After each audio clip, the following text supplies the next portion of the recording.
This is the story of Ivy Wangechi, a 24-year-old Kenyan medical student who was hacked to death by an obsessed childhood friend and crush.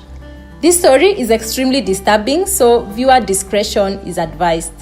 Without further ado, let's get straight into it.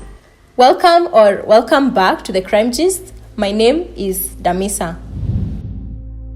On the morning of April 9, 2019, Ivy Wangechi was in a celebratory mood, chatting with her classmates as they left the Moi Teaching and Referral Hospital in Eldoret after completing their routine rounds.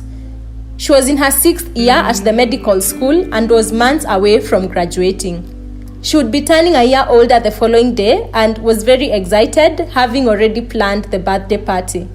By all standards, Ivy's life was almost perfect. She was a young, beautiful, and intelligent lady in her prime who had a potentially very successful life ahead of her. She was the true definition of an African queen and every man's dream. As they were leaving the hospital's main gate that day, a man appeared out of nowhere, seemingly agitated and armed with a butcher's knife and a massive axe.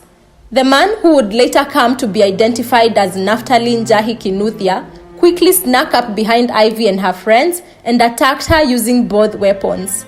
According to witnesses, Naftali first cut Ivy's neck with the butcher's knife and then began to hit her on the head several times using the axe. He continued to hit her on the head even after he was sure that she was dead. Immediately afterward, Naftali Kinuthia tried to escape the ghastly scene of crime, but he didn't get too far. He was chased down and overpowered by an angry mob made up of college students, motorcycle riders, and Eldoret town residents who had witnessed the homicide. They pelted him with huge rocks that they picked up from the roadside and clobbered him with wooden planks with the intention of ending his life. But luck seemed to be on his side as he was rescued and apprehended by police officers just as he was about to be lynched to death by the mob. So how did it get to this? I'm sure you're wondering. Well, here is how.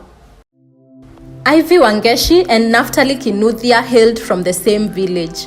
They were childhood friends and schoolmates at Joyland Academy in Murang'a County. Their childhood friendship grew, and soon they were spending a lot of time together, studying and playing childhood games. However, soon after their friendship began, Ivy was transferred to a different school in Thika town where she completed her primary school education. After sitting for her KCPE, she was officially invited to the prestigious Alliance Girls High School, whose students were known for their wit and discipline. There, she also passed her final national high school exams, garnering a clean A that earned her a spot at Moi University to pursue a bachelor in medicine and surgery. On the other hand, after finishing primary school, Naftali joined Nyandarua High School for his secondary school education. Over the 4-year period that he was at Nyandarua High, Naftali kept in touch with Ivy and the two remained good friends.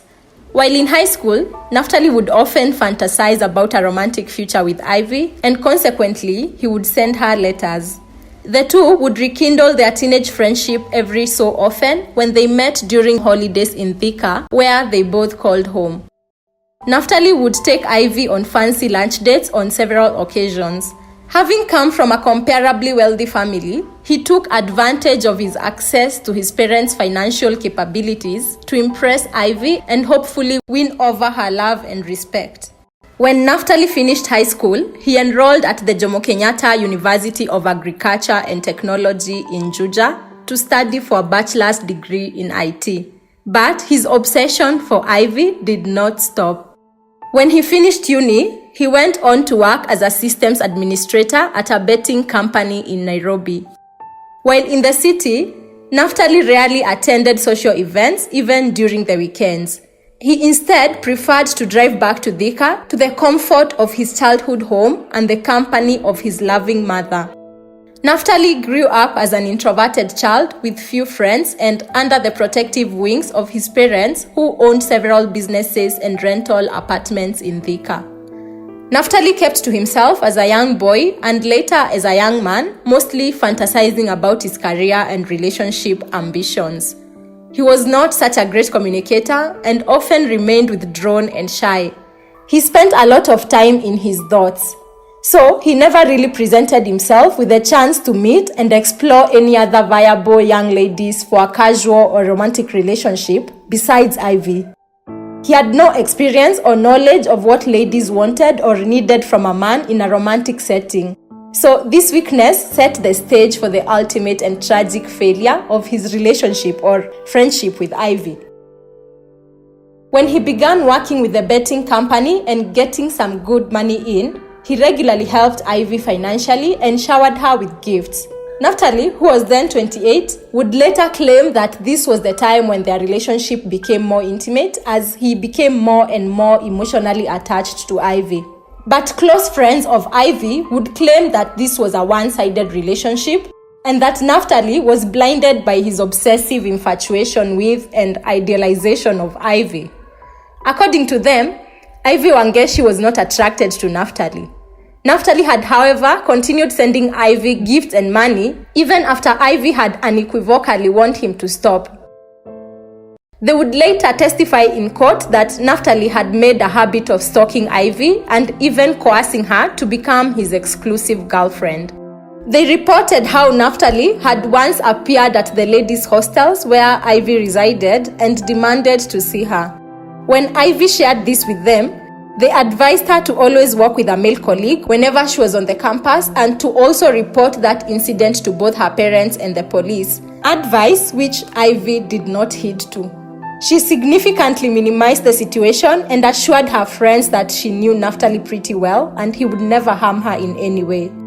This was to be a grave error of judgment on her side that would cost her her life when he would murder her on that chilly morning. The brutal and horrifying murder of Ivy was highly publicized by media stations across the country. It became a public conversation, filling the time and minds of shocked Kenyans and triggering their rich imagination to speculate on Kinuthia's motives for orchestrating such a heinous act. In court, witnesses would take their stands.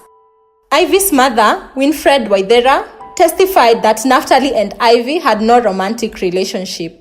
She argued that she was very close to her daughter, and if the two were dating, Ivy could have told her about it.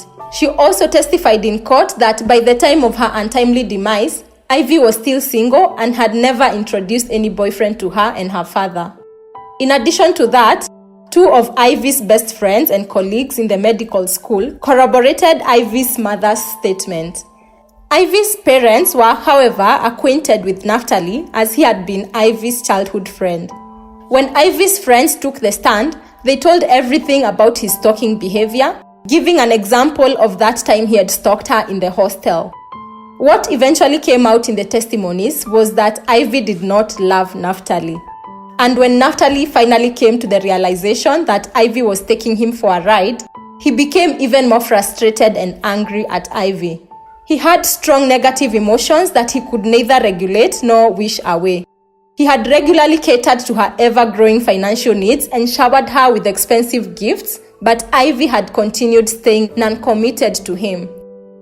That week, he had sent her money for her birthday, but did not even get an invite. So, Naftali started demanding a refund of approximately $2,500 from Ivy. He claimed that this was the total amount of money that he had spent on Ivy over the years. He began to nudge and harass her even more through unannounced phone calls and threatening text messages. This became very overwhelming to Ivy, who finally blocked him on her phone, cutting him off and making it impossible for him to reach her. Naftali vented his anger on one of Ivy's friends with whom he was in contact with. He confessed to her through long text messages that he was pondering on doing something stupid. He also said that no coin of his would go to waste. In another narcissistic text message, he said that he had given Ivy the light, but she had chosen darkness. All these threatening messages sent to Ivy and her friend, giving them ultimatums, were sent in March 2019, which was a month before Naftali brutally murdered Ivy in broad daylight. Naftali Kinuthia is reported to have continued stalking Ivy even in the last days leading to her murder.